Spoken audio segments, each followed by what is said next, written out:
আন্তর্জাতিক বিচার আদালতের প্রেসিডেন্ট নওয়াফ সালামকে লেবাননের প্রধানমন্ত্রী হিসেবে মনোনীত করা হয়েছে।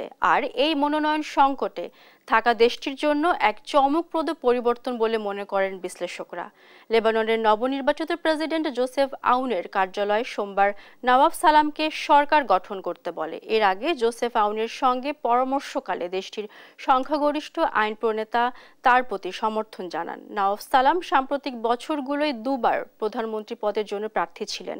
একজন সংস্কারবাদী হিসেবে পরিচিতি তার।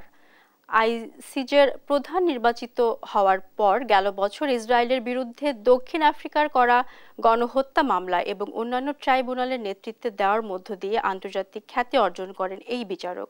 জোসেফ আউনের প্রেসিডেন্ট নির্বাচিত হওয়া এবং নওয়াফ সালামের প্রধানমন্ত্রী মনোনয়ন হওয়ার মধ্য দিয়ে দেশটির সরকার ব্যবস্থায় 2 বছরের বেশি সময় ধরে চলা অচলাবস্থার অবসান ঘটল।